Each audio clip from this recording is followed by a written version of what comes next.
This podcast is brought to you by Audible. Have you been wanting to read more, but don't seem to have the time? Well, with Audible, you can read your books without having to find the extra time in your busy schedule. Stuck in traffic on your way home from work? Why not marathon the Harry Potter books? In the gym and want to learn about the First Lady? Well, you can listen to Becoming Michelle Obama while doing leg day. And if you go to audibletrial.com/cultivate, you get a month free of Audible. That includes 1 credit that you can trade in for any audiobook of your choice, access to thousands of audiobooks free to listen to with your account, and best of all, you have access to all of your favorite podcasts in the app as well. So be sure to go to my link, audibletrial.com/cultivate. That's CULTIV, the number 8, to sign up for a free month of Audible and start reading today. Thank you, Audible, for supporting this show. We are Cultivate. Cultivate. Cultivate. Cultivate. Cultivate. Cultivate. We are Cultivate.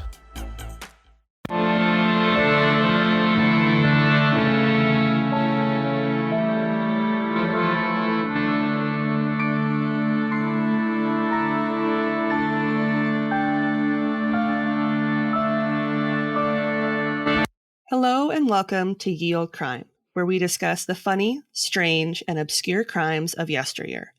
I'm your host, Lindsay Valenti, and joining me today is a special guest, my sister-in-law, Lena. Hi, Lindsay. Thank you for having me. Yeah, thanks for coming on. Of course.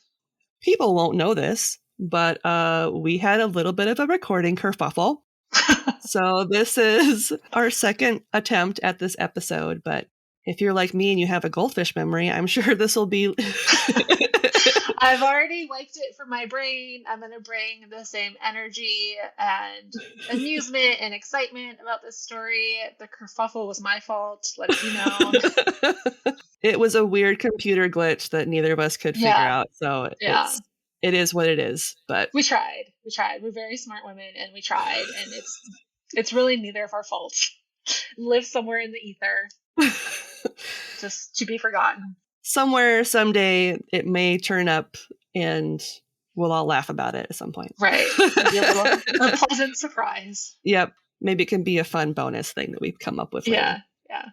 But yes, so Lena is a special guest because this episode is a fun birthday gift that I put together. And it probably won't be as fun by the end of it, but it's certainly a unique birthday gift. We'll just say that. Yeah, I'm really happy to be here and to go on this crime journey with you. And I do think it's fun for me. Not fun for the victims, but fun for me today. Yeah.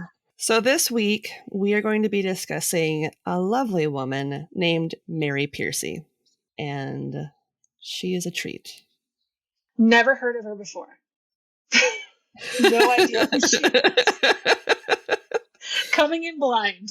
All right. So information was pulled from the following sources: a 2021 All That's Interesting article by Genevieve Carlton, a 2016 Jack the Ripper tour article by Richard Jones. So that kind of gives you a hint. An 1890 Newcastle Weekly Courant article, an 1890 The Standard article, an 1890 The Western Daily Press article. So you have an idea of the year now. Capital Punishment UK article, Casebook Jack the Ripper article, 3 different genie.com links, History Mysteries article by Doug McGowan, and Murderpedia. And links to all these articles will be included in the show notes. It sounds like I went super deep in this, but really it's... I do appreciate a robust research phase, so I do appreciate the effort. Yeah. Yeah, it's something where I'm getting my money's worth with my newspapers.com subscription. You can sponsor us anytime if you are interested in newspapers.com. I know you're listening. And there isn't a whole lot of information about her. So that's kind of why I had to go to a bunch of different sources. But anyway, we'll get into it. Okay, I'm ready. Mary Eleanor Wheeler was born March 26th, 1866 in Kent, England, to parents James Whitford Wheeler and Charlotte Ann Wheeler. And like many poor women of the day, little is known of her childhood, but we do know that she was the oldest of 6 children. So her younger siblings were Amelia Elizabeth, who was born in 1868, and she passed away a few years later in 1871. Oh, sad. It didn't say what she passed from, but I mean, the mortality rate was really high at that point in history, so it could have been anything. Right. Okay. And then Charlotte Amy, who was born in 1871, James John Henry, who was born in 1872, Charles Thomas William, who was born in 1875, and John. They just ran out of names. Yep, they're like, you don't get any middle names, sorry. And he was born in 1879. Okay. Interesting. So I'm one of 6 as well. So I'm already seeing some parallels. Hopefully not too many after this. Yeah. So Mary would go on to change her name to Mary Pearcey after her relationship with a young man named John Charles Pearcey, who was a local carpenter. John was 17 when he met Mary, who at the time had been working at a sealskin factory. Gross. I have never heard of that before, and it sounds disgusting. And it does. I have no idea what they made there. I couldn't really find a whole lot of details online, which is great because I didn't want a whole lot of details. Yeah. I wonder if it's like furs or something, or pelts, or I don't know. Poor things. Things. Yeah. Gross. But anyway, the pair never officially married, but Mary went by the last name of Pearcey the rest of her life. So they met when he was 17. Does it say how old she was? I think she was around the same age. Okay. I don't think she was necessarily like a whole lot older than him if she was older than him, because I couldn't find a birth date for him. Oh. But based off the timeline of how things progressed, I would imagine she was around the same age, like give or take a year or two. Okay. Got it. Mary was described as 5 feet 6 inches tall with russet-colored hair and blue eyes. Mm. She has also been described as having a very strong physique. I think we all know what that means. She was thick. She was totally swole. I feel like whenever people have to use like a tuber as an adjective, they're probably not very pretty looking. She had potato hair, and she was a stout, hardy lass. Hardy English stock. I will say, tangent. So my friend and I went to Scotland, and we went to this old bookstore, Leakey's, in Inverness. Shout out Leakey's. And she found this book of like vulgar sayings. Naturally bought it, and there was one in there, fusty lugs. And when you describe Mary Pearcey, that's what comes to mind. And I think the listener should Google fusty lugs. And they will have a treat. Like, that's what I'm imagining would apply to Miss Mary Pearcey. Awesome. I'm going to have to Google that when we're done. Yeah. And I'll probably have a good chuckle about Please it. Please do. Fusty lugs. Yes. Luggs. Lugs. Okay. Double G's. All right. Yes. It's apropos once you read the description. Let me just say that. Mary was said to have suffered from depression, don't we all? And was also quite fond of drinking heavily. Same also. keeping the familiar theme going. But like in moderation. Like, yeah. You know. Yeah. Other than a brief mention of working at the sealskin factory, it appears that she didn't actually work for a living and instead spent her time in the company of wealthy men. Goals. So like a sugar baby situation. Yeah. Interesting. Okay. John and Mary's relationship didn't stand up against Mary's numerous affairs. And after 5 years together, John kicked her out, and she started a new relationship with a man named Frank Samuel Hogg around Christmas 1888. Frank Hogg. Well, okay, so we know that Mary didn't work that much, but what did John do? Does it say anywhere what he did? Carpenter. He was a carpenter. Okay, got it. Okay, so she was having affairs with wealthy men. He's like, you need to go. She's like, all right. And then she met this Frank. Yep. Frank Hogg. Frank Hogg. With 2 G's. Keeping the double G theme. Yep.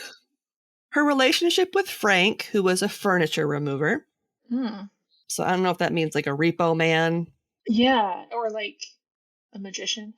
Someone makes furniture go away. Okay. Or if that was like an old term for someone who worked for like a moving company, like a furniture moving company. It's I don't quite know. There was a furniture remover, and then there's also a furniture replacer, and then you just have like two ends of that career. I'm on the taking away side. Right. I'm on the giving it back side. Yeah. Okay. Okay. So their relationship seemed to be a bit more relaxed compared to her relationship with John, and it probably has something to do with the fact that they both regularly had affairs.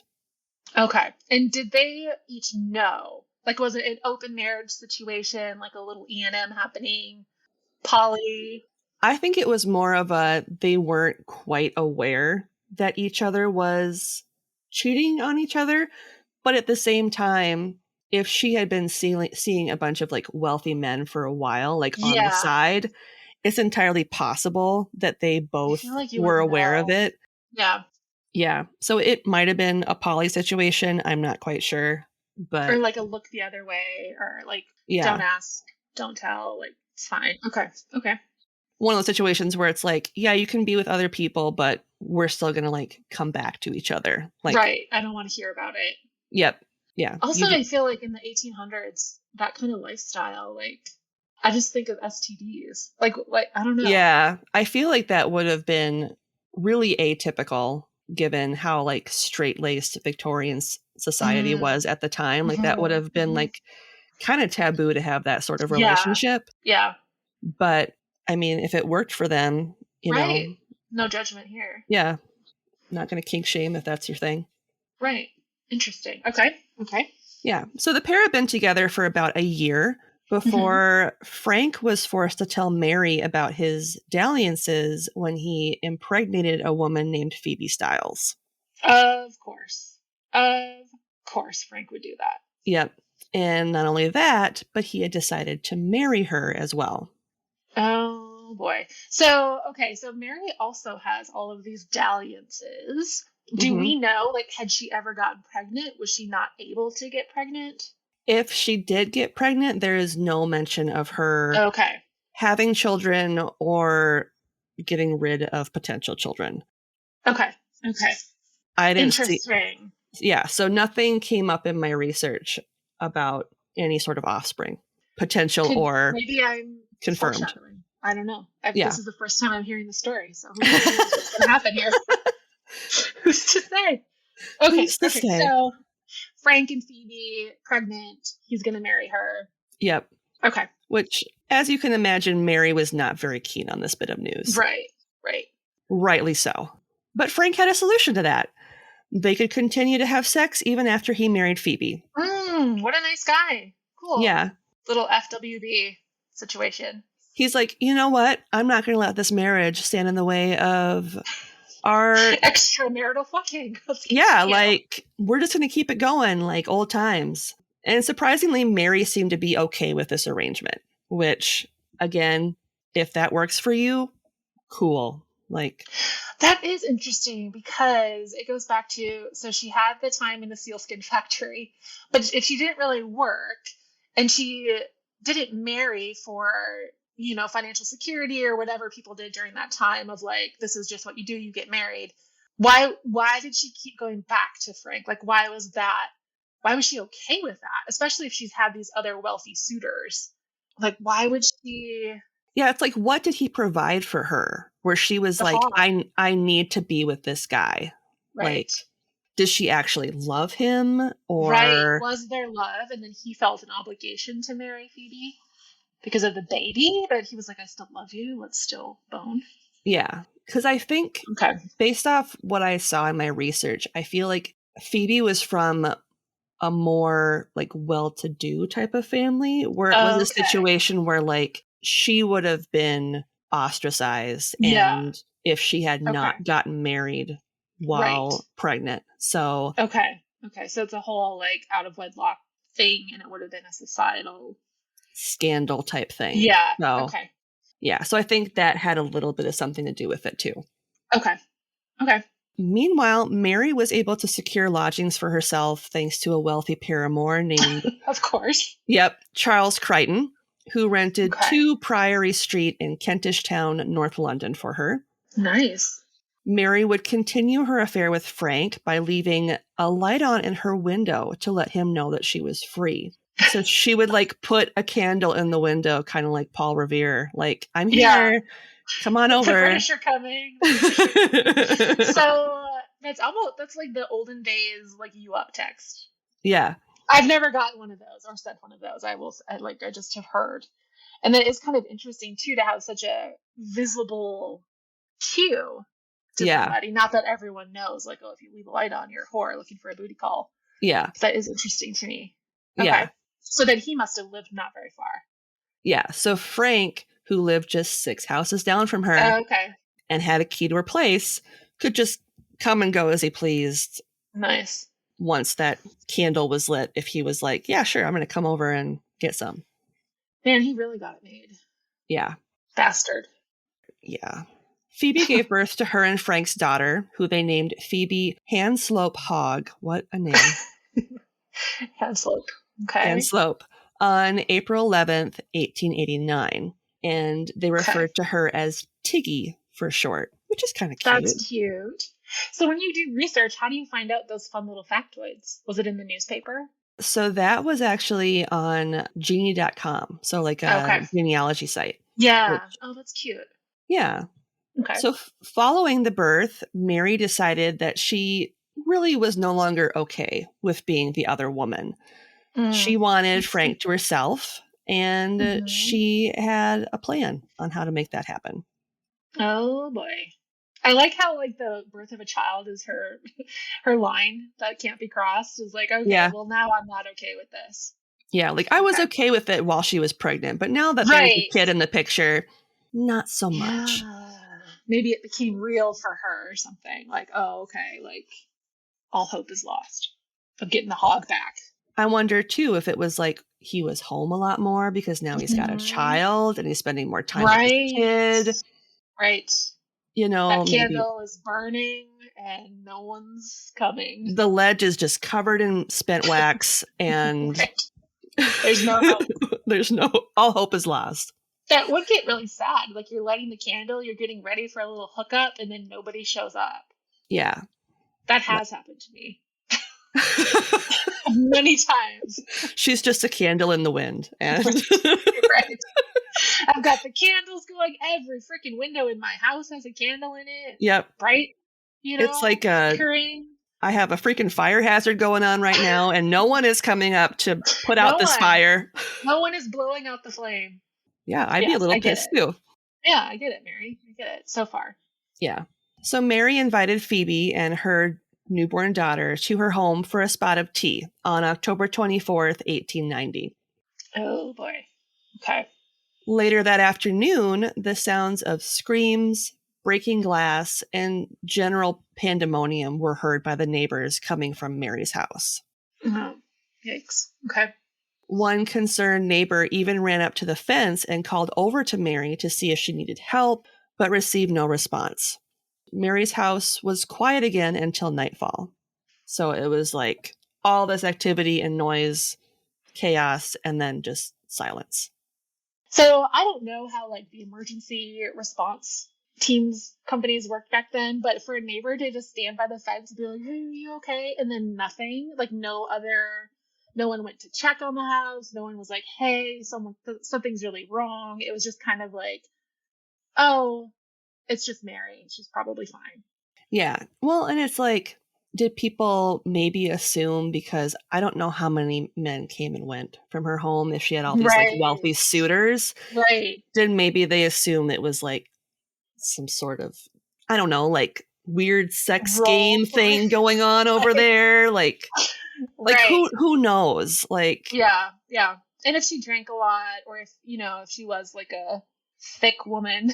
Maybe there's just, speaking as a thick woman myself, maybe there's just noises that happen that she's just going about her day, and who knows? Maybe she was moving a bunch of furniture around and she dropped it and it fell on her foot. She's screaming, and that's why you need furniture replacers, because you need the professionals to come in. You need the furniture remover to come over and be like, you want this over here? Okay.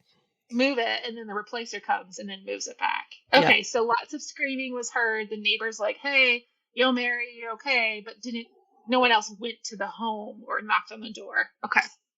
All right. So around 7 that night, the body of a young woman was found tossed on the pavement near a trash pile in Hampstead, her face hidden underneath a cardigan jacket.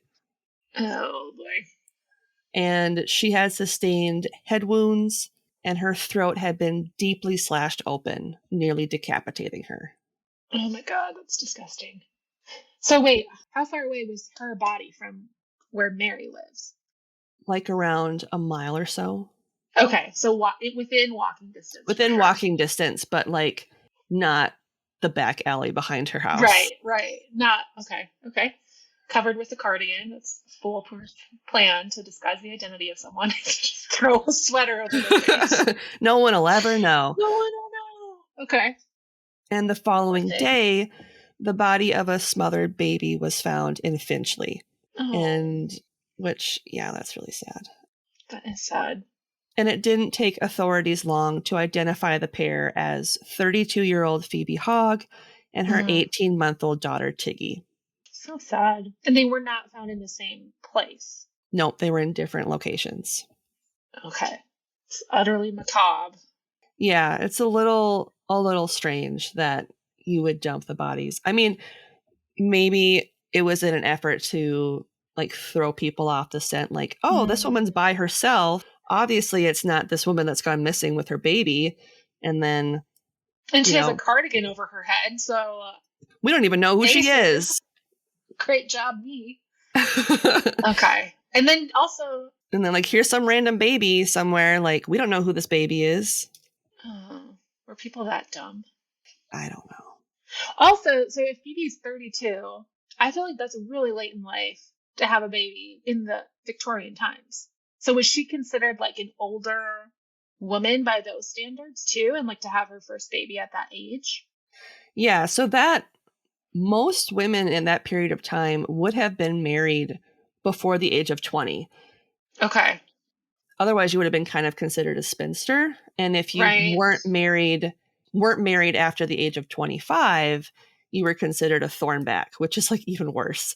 I mean, no shame to thornbacks. I'm a thornback and a spinster and everything else you can find in the book. But that is very cruel. Yeah.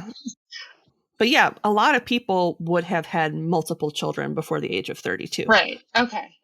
So yeah, it was a little unusual to have your first child at the age of 32. Mm-hmm.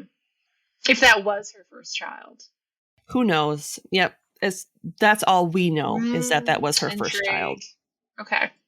Okay, so body covered by a sweater. Baby found further away in a different location. Yep. All on the same day? So Phoebe was found later the night of the murder. That evening. And then the baby wasn't discovered until the following day. Okay, got it. Which, I mean, kind of makes sense because she wasn't in the same location. She's much, much smaller. So it might be harder to discover her, you know. Was she covered by a cardigan jacket or not? I don't believe she was. I didn't read that she was covered by a cardigan. I feel like that would be some kind of calling card. Yeah. Like, oh, the killer covered the bodies with the cashmere J. Crew cardigan. The cardigan killer. Yeah. Ooh. There you go. I don't know what I'm going to do with that information, but that's a good... You're welcome for the branding, Mary. Yeah. After the fact. Cardigan killer TM. Would you be surprised if I were to tell you that the police almost immediately suspected that it was Mary? So I would be surprised because I feel like unless she had some kind of reputation, so we know that she struggled with depression and she liked to drink. There's nothing wrong with either of those two things. Mm-hmm. But I don't know, like in that time period, if the first instinct would be like, oh, it must have been this woman.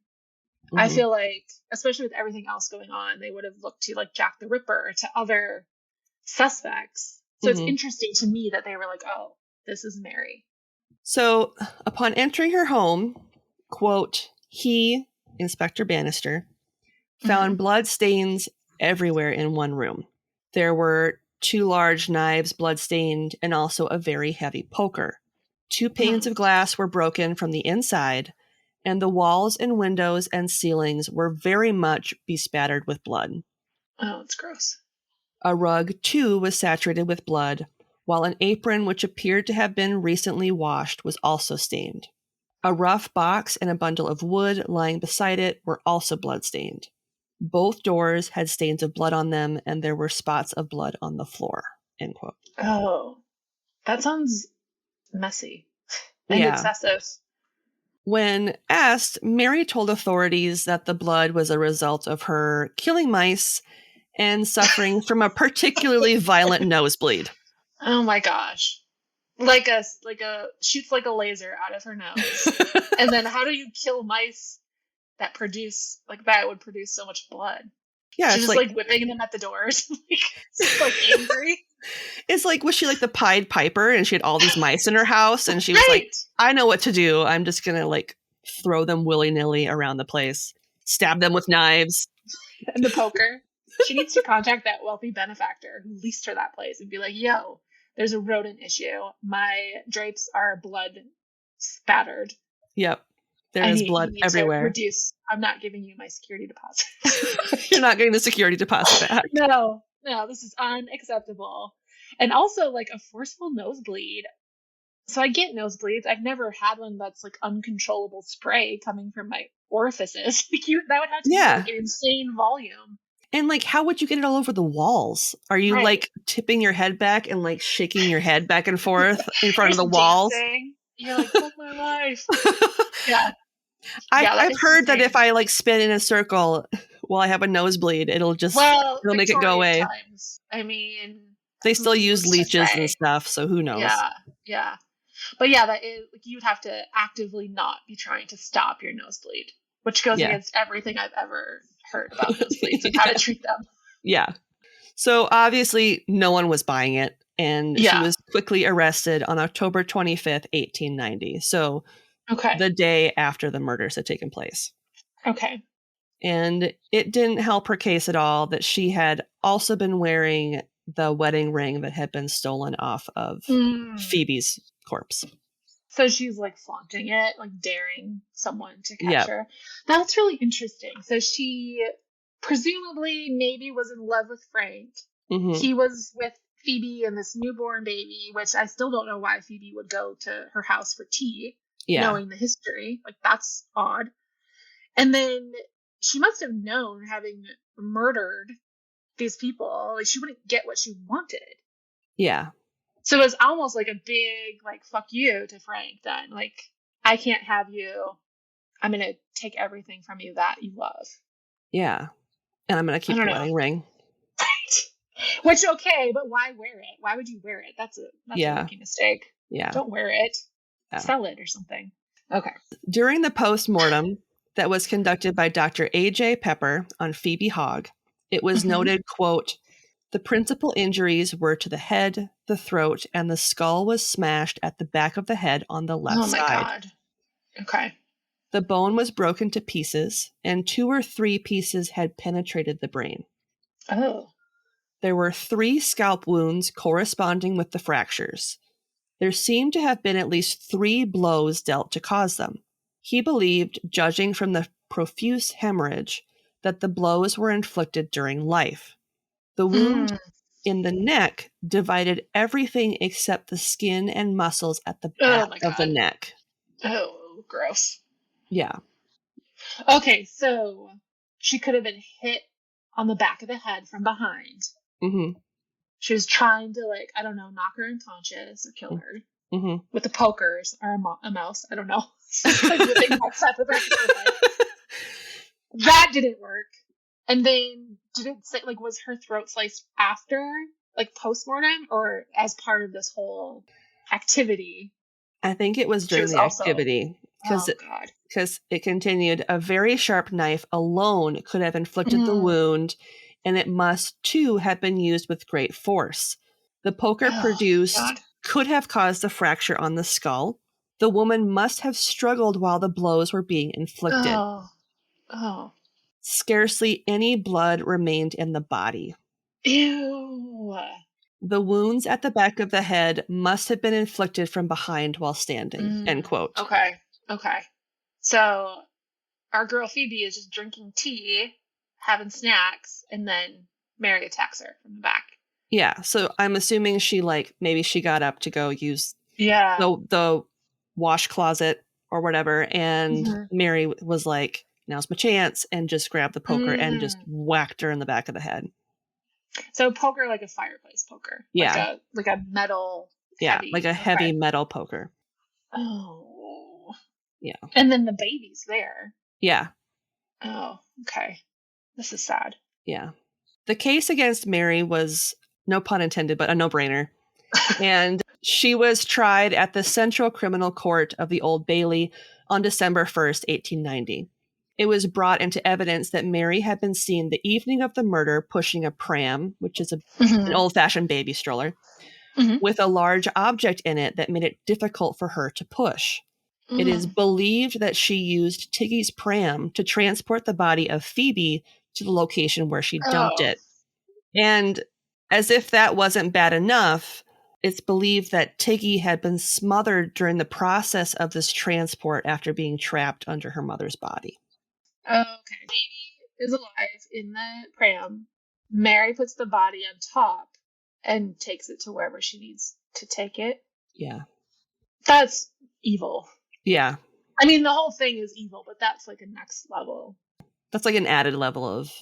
Like, why? Baby didn't do anything. I mean, Phoebe presumably didn't do anything either. So, of course, it's all around awful, but that is just like evil.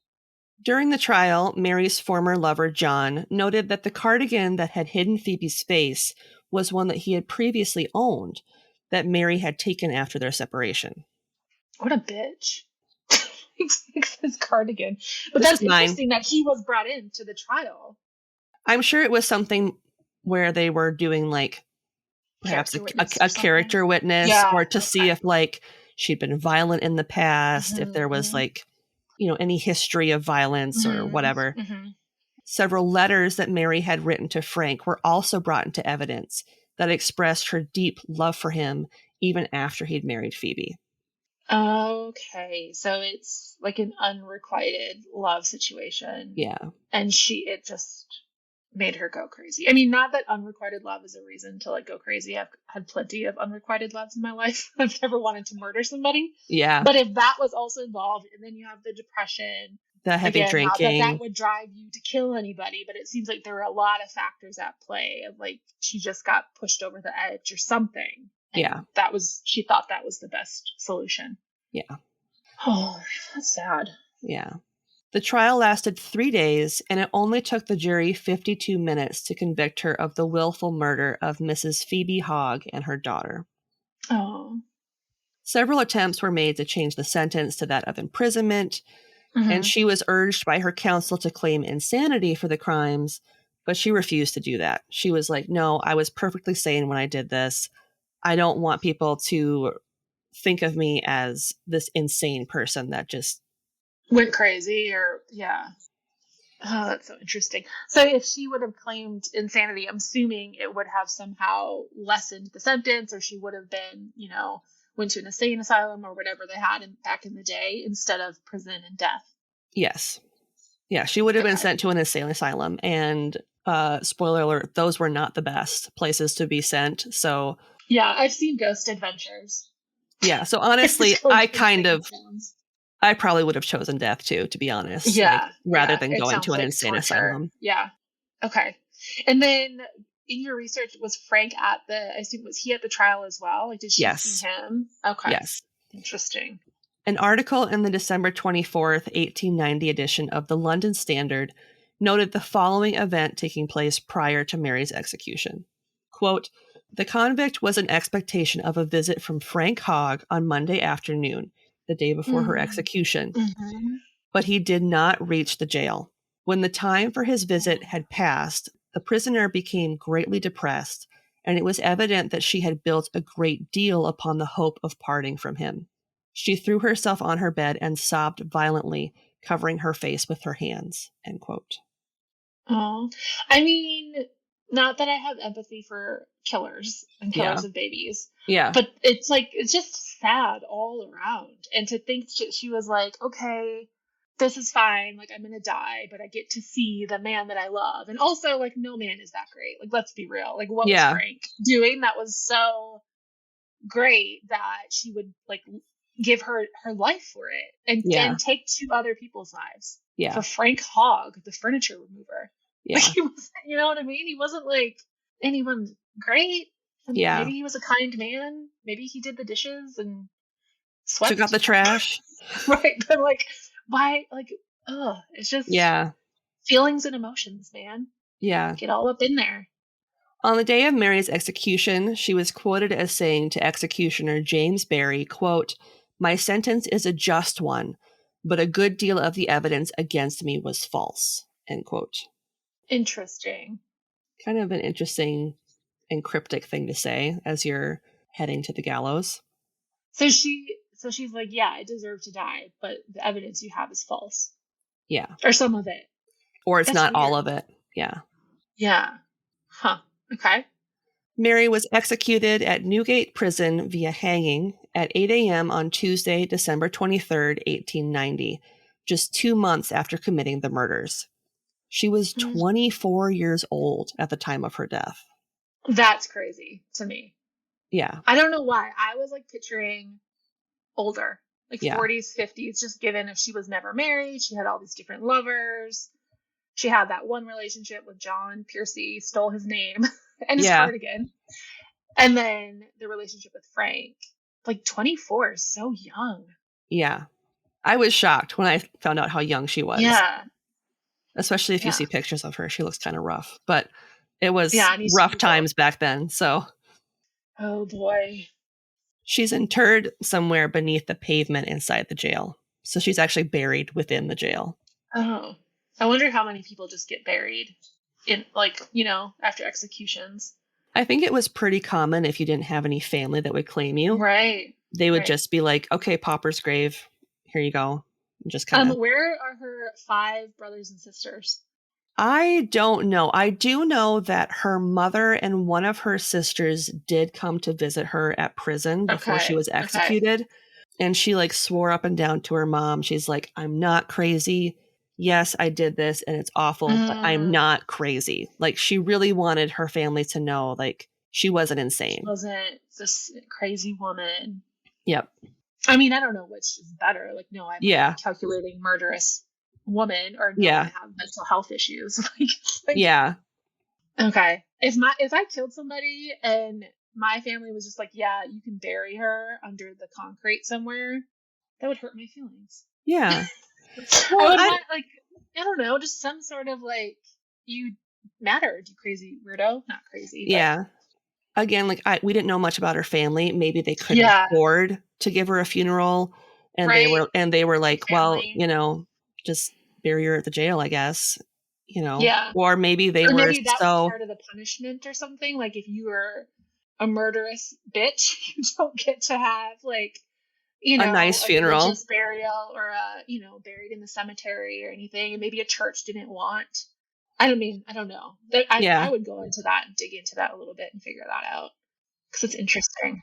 Maybe it was something too where it was like just the shame of what she had done, and they were just like, we don't want to be associated with this. We're not going to have you in our family plot. Like, we're going to pretend this never happened and just sweep it under the rug. And yeah. Which, who knows? I mean, least of their worries. Yeah. Well, 2 people and a baby. Yeah. So I get it. I do get it. But it is just kind of like, that was her life. What an awful ending to what could have been a really good life. I don't know. Yeah. Wealthy men and. Yeah. Having your house paid for and. Free lodging. Yeah. All the candles you want, I guess. Right. So many candles. From Frank Hogg. Yep. So it doesn't stop there. Oh, okay. Prior to her death, Mary granted an interview to a man named Mr. Freck Palmer, at which time she gave him a piece of paper that she wished to have run as an advertisement in the papers in Madrid, Spain. The copy of the ad read as follows, quote, MECP, last wish of MEW. Have not betrayed, end quote. What? Yeah. That's all it said. That's all it said. And it was for an ad for a newspaper in Madrid. Yes. And she was living in England. Right. So no type of cipher Oh. or clue was left as to what it meant, but some believe that the letters MECP Mm-hmm. is an abbreviation for Mary Eleanor Charles Pearcey, which makes sense. Okay. Mm-hmm. And that MEW is in fact her maiden name, so Mary Eleanor Wheeler. But that doesn't really explain the rest of it. Like the have not betrayed part of it. And if it's last wishes, MEW, so it's MEW's last wishes, right? So is the note for MECP? Or is the note for MEW? And why Madrid? Yeah. Oh, wow. And like, how small was the world back then? Like, if you were in England, I'm assuming because everything was like British Empire, Spanish Empire, like you would know of Madrid, like you would know of all the other different towns and stuff. But what was her connection? Yeah. To Spain. That's so weird. Yeah. So Mary's name pretty much faded into obscurity until an author by the name of William Stewart suggested in 1939 that she was Jack the Ripper. Hence the Ripper connection. Okay. His reasoning was that the wound she inflicted on Phoebe's throat was similar to what was done to the Ripper victims. Others who mirror this theory state that if a woman was seen wandering around Whitechapel in the wee hours of the night with blood on her clothes, no one would think anything of it and just assume that she was a midwife. Oh, okay. Because if you think about it, it was like a seedier area, you know, so obviously sex workers were in that area. Not all people were sex workers, but a majority of them were sex workers. Okay. You know, maybe taking care of business so they're not having children, you know, like, so it makes sense as a theory. And even Sir Arthur Conan Doyle was said to have put some validity into her being the real deal. Interesting. But wait, so she was seen though pushing the pram. Like, did no one put together like, hey, that looks like a body in that tiny pram? Or they didn't question it because it was late at night. It's just like, oh, that's just a woman. She's harmless. I don't know. Business. She just has a very large baby. We're not going to bring attention to it. Or she did a lot of shopping and she's using the baby stroller to like transport all of her packages. Like, I don't know. And wasn't there blood? Like a little cardigan's not going to cover up. I don't know. There's a lot of questions, but a good mystery always has a lot of questions. So not only that, but as we mentioned, she was strong. I mean, she nearly beheaded Phoebe. And some even wonder if the letters MECP could be in reference to the 4 Ripper victims. So it was Mary Jane Kelly, Elizabeth Stride, Catherine Eddowes, and Polly Nichols. Ooh, that is interesting because you said that she kept John's last name. I mean, I don't know how far back this all goes, but could she have been that calculating to make sure her initials matched up? I don't know. It's just weird that her initials matched the names of the Jack the Ripper victims. Are they in the same order? Like, did they die in the same order as what her initials are? Or was that just, it was just the first initial? I can't remember because I'm not as familiar with the Ripper case as I could be, but I'm going to take that as an action item and look it up because now I'm intrigued about the ad in the Madrid newspaper and what it can mean. So if this is true, by placing an ad in a paper, especially in Spain, to some extent that would denote that she has some form of accomplice, right? Right. There's that message was for someone that she couldn't send the note directly to because it would implicate them. Yep. And in theory, she doesn't have family or connections there. Yep. So maybe that person got out of the country, did their thing, and was like, I'm going to go to Madrid, Spain. Where I can hide out and no one knows that. Right. And then she would have known, they must have arranged it ahead of time if there was this accomplice.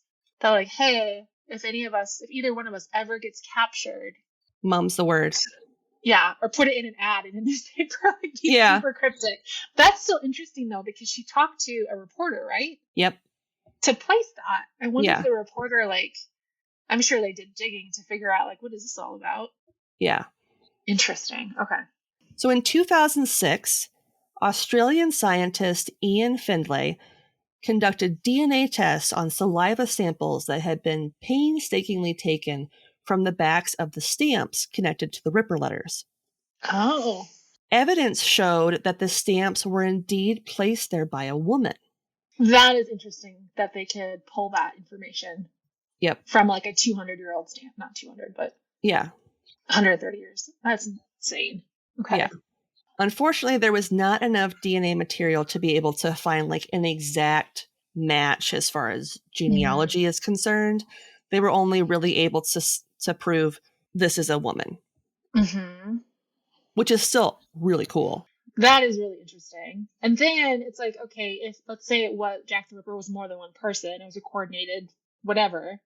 It could have been a man and a woman. It could have been two women. Yep. It could have been like the secretary licking the stamps. Poor lady. Yep. It's so interesting. And then even that there was enough integrity in the stamps and the letters to pull that. Yep. Wow. Yeah. So as an interesting side note, while Mary was being tried, Madame Tussaud, for people who are unfamiliar with Madame Tussaud, she does all the wax figures. She's famously known for all these wax figurines of like important famous people. Yeah. Beyonce. Obama. It is what it is. JT. Presidents. Yep. She secured several of the items that had been mentioned during Mary's trial. The following is an excerpt from the Lloyd's Weekly newspaper that kind of details out what she got possession of. Okay. Now, did she buy these things, or how did she get them? I suppose the chain of evidence back then wasn't... I think she just bought them. I think it was something where they were like, well, we don't need all of this stuff for evidence. Trials because over. Yeah. Okay. So, and it would have gotten thrown out anyway. No one's going to want to keep murder furniture. I mean, nowadays people would, but... Yeah. So, quote, all the furniture from the prisoner's lodging has been secured by Madame Tussaud's, together with every object of interest made prominent at the trial. Already there has been arranged a facsimile of Mrs. Pearcey's sitting room, complete with pictures, couch, and piano. In fact, every detail, even to the lace on the mantle border, being observed. Mrs. Pearcey's model figures as the center of the group, represented standing up with her hat hanging by a riband to her hand. Ew. Adjoining this excellently executed group is the perambulator. That's another word for like a stroller, the pram. Oh, okay. Yep. Sold to Messrs. Tussaud by the man Hogg, and its fixings, including the nut found, the prisoner's jacket, worn on the day of the murder, models of the heads of the victims, and the piece of toffee which the murdered baby had been sucking. Wait, there was just like a random nut too? Yeah, so I didn't find anything about the nut in any of the like trial stuff, so I'm not quite sure what the significance of the nut was. Like if it's something was it like a food nut, like a peanut or something, or is it like a bolt from something? Yeah, it was like a food nut. Oh. So I don't know if it's something that like evidence of what they had been snacking on during tea. I don't know. Do you have nuts with tea?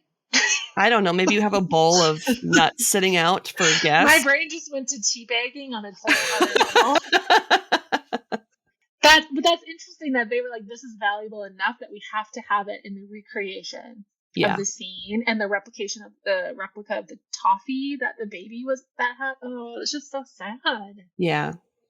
And then preparations are being made to show the kitchen, which is the scene of the murder, the bedroom, and a tableau representing the Hogg family home, end quote. Oh, that's so morbid. So Frank had actually sold them like the pram, the jacket, and all of that kind of stuff, which to some extent is kind of like weird that you're profiting off of your family's murder. Yeah, it is weird. Unless he was just like, I can't look at it. Yeah. But even then, like to sell it to go on display, because I'm assuming that was the whole point, is to make this attraction. Yep. So would you say that the furniture was removed from Frank and replaced somewhere else? It was literally removed. Hopefully he was not the one that removed it, because I know. That'd be gross. Oh man. I would love to know like what his like state of mind was during this. Yeah. You know, and like what if they had conversations and Mary was like, I'll take her out and then you'll be free. Like how, like, Maybe they Yeah. weren't really in love, and maybe he resented Phoebe and the baby. Yeah, who knows? Oh, so interesting. And maybe she was framed, and that's what he really wanted. I watched too much Dateline. Rabbit hole of like, wait a minute. Yeah. Huh, we'll never know. Or maybe it was a thing where he's like, she'll take the fall, and then I won't have to worry about either of them or any of them, and I can do my own thing. Oh, real bastard move. Does it say anywhere that like whether he got remarried or anything that happened to him, or it was just kind of like after this he just kind of fades from relevance? I couldn't find anything really that kind of said what happened to him like after all this craziness ended. But yeah, weird. Like, what does that do to your ego? Like we need another man who thinks really highly of himself. He's probably just like, yeah, man, this woman killed someone for me. This woman loved me enough that she murdered my family. So I'm a catch. Right, exactly. And you won't even make me a sandwich. No, Frank, I won't. Frank Hogg. And like, what is the draw there? Like, what was so great about him? Which is so interesting to me. Like, relationships in general, but also ones that end in murder. I'm like, what happened here? Yeah. What's going on? So Tussauds was already advertising this macabre exhibit by the end of December. So like the week that she was executed. Victorians, right? Yep. Additionally, the noose that was used to hang her is on display at the Black Museum of Scotland Yard. Oh, that's really dark. It was pretty common that they would save the noose, and it was something where either people would take sections of it as like a macabre souvenir, or it would end up in this instance being like saved, to be displayed. For like like why? To show like, hey, don't commit crimes. This is what will happen. Or if they just had a display of like, these are famous people who committed awful crimes. I don't know. Here's the rope. Yeah. Here's the rope we used. I don't know. Okay. Ultimately, we may never know if Mary was really the criminal mastermind behind one of the most enduring murder mysteries to date, as far as being Jack the Ripper. But at the end of the day, I mean, anything is possible. We can't discount any sort of involvement on our part. Yeah. Well, it's interesting that the method of murder was so similar to Jack the Ripper, and like the intensity and just like the horrificness of it all. And to be killed in the same manner. And Jack the Ripper only had female victims, right? Yep. Okay. I mean, that would be like the greatest criminal mind of all time. Yeah. You have the whole world, not the whole world, but a lot of people focusing on, we need to find this man, because people just assumed that women could never do that. Yep. So you're either like super innocent midwife, or you're a crazy witch. Yeah. There's no in between for women. Yeah, because at this point in history, like, women really weren't committing a lot of these like horrible murders with like weapons and stuff. The weapon of choice, quote unquote, for most women was poison, because it was really easy to like slip into drinks and all this stuff. And they were the ones making the food. Yep. So I was kind of like, so if we're like, okay, Phoebe gets this invite to go have tea. Why would she go over there? Like, they must have been at least kind of friendly or amicable. To like, why would you go to your husband's ex-lover's house? Yeah. So I did read in my research that earlier in the year when Tiggy was born, so I think back in either January or February, Phoebe had gotten really sick and Mary had nursed her back to health. Whether she poisoned her in an effort and then was like, oh, look at how good I am taking care of her. Who's to say? Because I didn't see if she had like, one of like yellow fever or anything. Like, it didn't say, but she did take care of her when she was sick. So I'm sure part of her was like, well, she saved my life. Of course, I'm going to go have tea with her. She has no ill intentions. Obligated. I wonder if she like tried poisoning her and it didn't work. Because then it's like, how long was she sick? And like you said, if there's no record of what she was sick from, we don't really, it could have been legitimate, but I don't know. Nursing someone back to health only to kill them? Why and it's something where So if she nursed her back to health in like February, I mean, she gave birth a couple months later. Right. And yeah, and then to wait 18 months to kill her, to try it again. You know what I mean? Wonder too, yeah, like what kinds of things is Frank telling Mary? Yeah. You know, I don't think he's innocent in all this. No. Like, even if it was like leading her on or being like, oh, just wait until XYZ happens. Yep. I'm a jaded dater.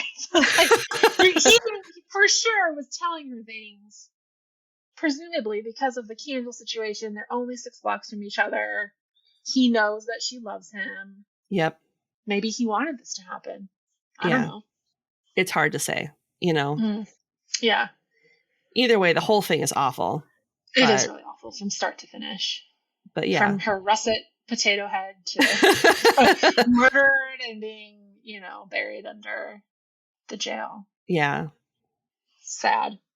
Happy birthday. Yeah, thank you. Thank you. You know, it's something I never would have asked for, but it's something I truly appreciate. And I wouldn't have gotten for myself. So thank you. You're welcome. Who doesn't love a good murder mystery? I do. I was actually falling asleep to Criminal Minds last night, and it was some episode where, I don't know, I wasn't really paying attention because I had taken melatonin, but a phone kept ringing. And I swear there was a phone ringing in the episode at least, like, no less than 40 times. And I got, like, mad because it would wake me up and then I'd be angry and then it would stop and I'd go back to sleep and then it would happen again. And I think they were, like, doing negotiations or something like that. Oh. But PSA, if any of your listeners fall asleep to Criminal Minds, there's an episode where Mandy Patinkin is standing over a phone that's ringing like 40 times in a row. So you're going to want to skip it because it was like not conducive to rest and falling asleep. Duly noted. Are you ready to launch your new career in coding? Treehouse has one of the best and most affordable online classrooms for you. At Treehouse, we've rethought the learning process and built a proven system to get you the skills and knowledge you need to achieve your goals. When you're done with the course, you haven't just watched a video, you learned, practiced, and absorbed a concept. Or choose to build a portfolio, create a network, and land your dream job with our bootcamp-style tech degree program. Land a dev job this year. Whatever your goal, we'll get you there. Start your 7-day free trial today by clicking the link in our show notes.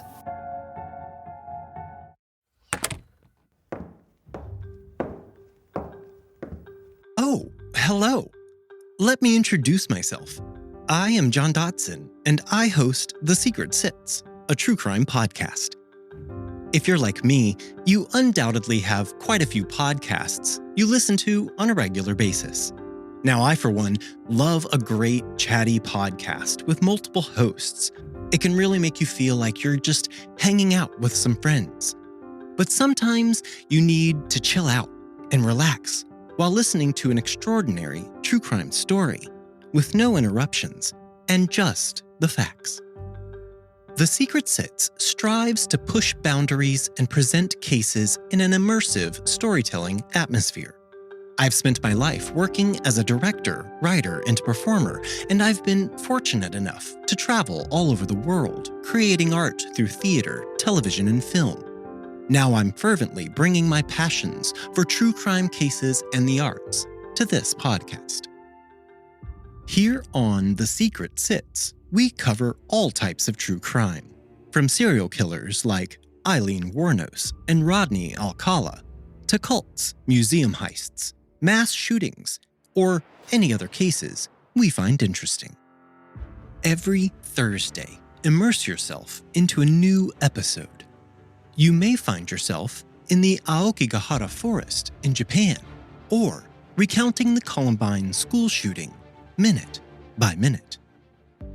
The Secret Sits podcast is not responsible for any loss of road rage, Calgon taking you away, being more polite in the grocery store, or suddenly becoming an armchair detective.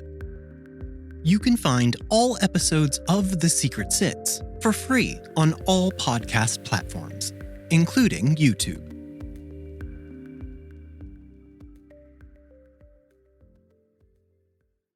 So, this week's podcast plug is the Secret Sits podcast. It's hosted by John Dodson, and the show dives into, and kind of sticking with our theme, the mysteries behind our favorite criminal cases. And John does an amazing job breaking down each case in a quick and concise format that's engaging. And it also begs the question, what secrets drive people to do what they do? Yeah. Like a core theme, I think, of Mary Pearcey and Frank, Yep. and even Phoebe. Like what was the tie that binds between all them? Yep. Besides, like, this unrequited love in theory. Yeah. Because if they were also having affairs, the two of them, and then Phoebe comes into the picture, and she's this high society woman. Yep. So interesting. He needs to do an episode on Mary Pearcey. I'll ask him. I'll be like, look, listen to my episode, and then you do a deep dive and figure out why this happened. And what was so great about Frank Hogg, the furniture remover? Yeah. What did he offer? Yeah. And this week's listener question is from John from the Dumbfound Dead and Reddit on Wiki Podcasts. And he wants to know, so say you're accused of a crime pre-1900s. Okay. What crime could you be accused of where your family would be like, oh yeah, I could see them doing that? Like they wouldn't be surprised that you were convicted of this crime. Okay. I feel like there's a lot of variables. This is a loaded question. Depending on what my place was in society, I feel like if I murdered someone during that time, my family would assume I had good cause, and it was like, a just killing. I mean, I'm trying to put myself in the shoes of like pre-1900s. I mean, who are we kidding? I would be like a spinster, like, I don't know, like weaving something. I feel like I'd be weaving something, and then the murder would happen. I don't know. And you leave a quilt over their head. Yeah, that's where it was going, and it has my initials in it. And then I'd be like the quilter killer. Your signature Stitch style. Yeah, and then my family would be like, "No, that's her knit and purl. We recognize that from anywhere." That's the Lena. That's the Lena Stitch. Yeah, she did it. She did it. I don't know. That's a really good question. I mean, I'm a rule follower, so I feel like any crime that I would have committed would have shocked my family. Unless it was like stealing a puppy that was hurt. Yep. You know what I mean? Like, oh, she rescued an animal that was on private property.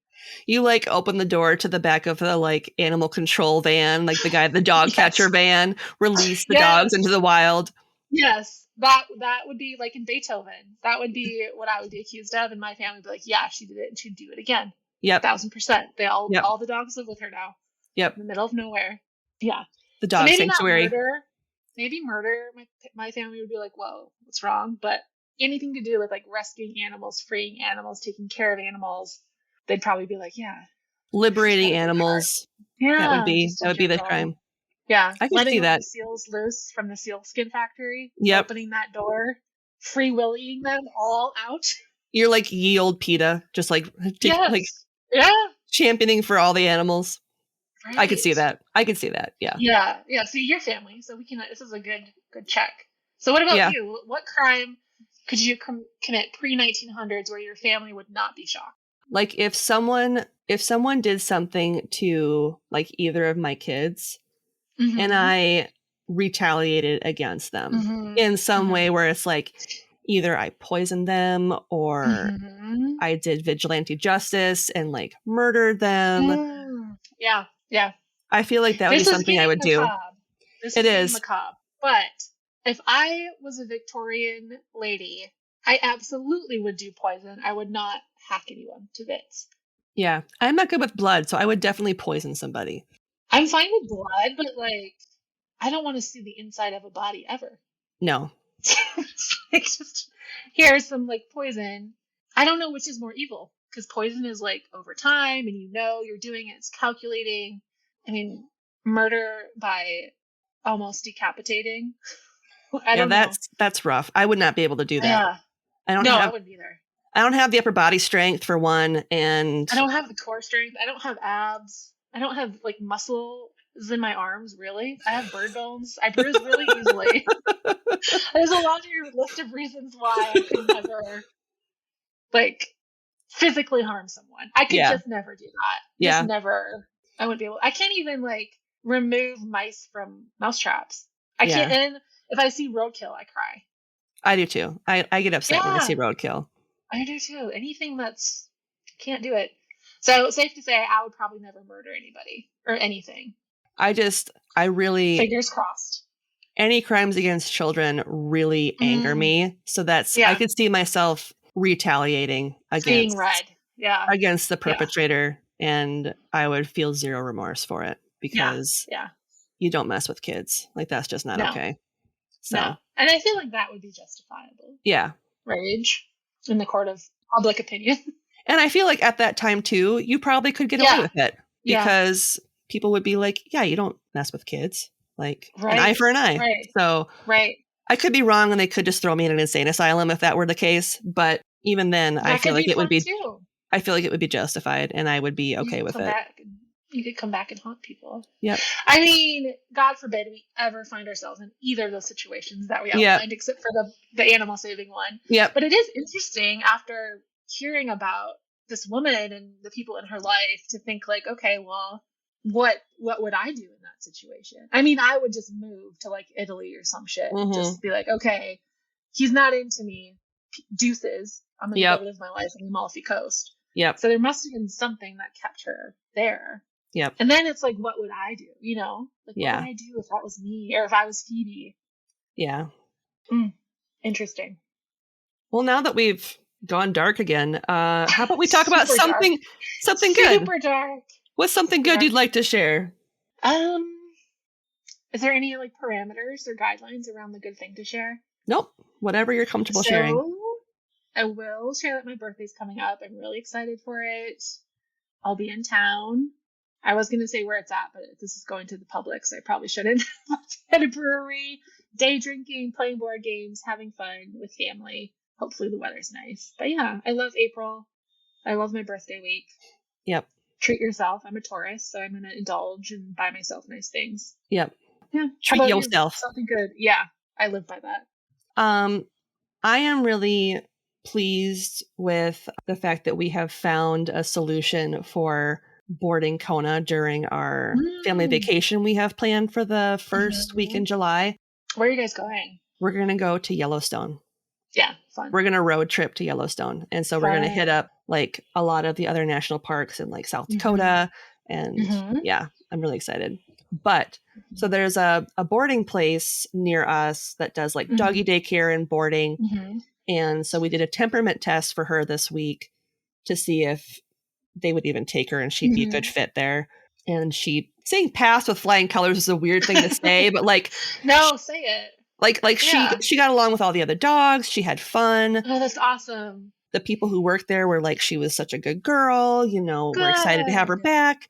So, which is really great because she's not socialized the best.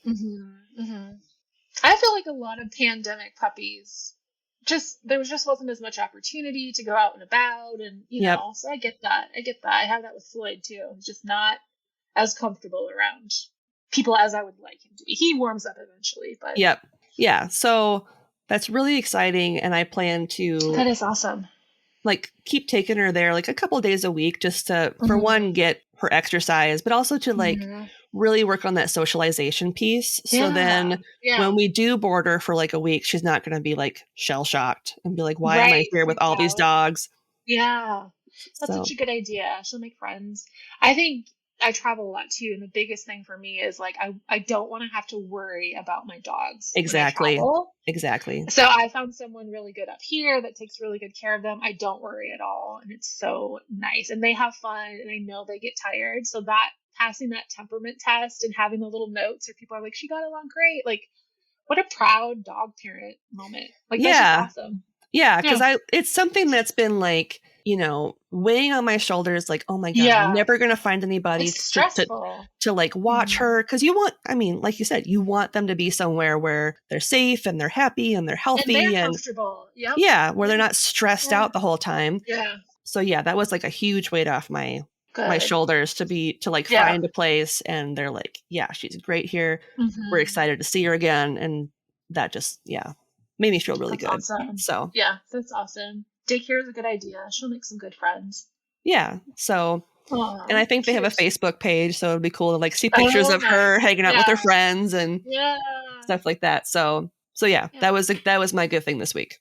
That's really good. That's awesome. Yeah. Congrats to Kona. Yeah, I'm proud of my baby. I'm going to shut her down.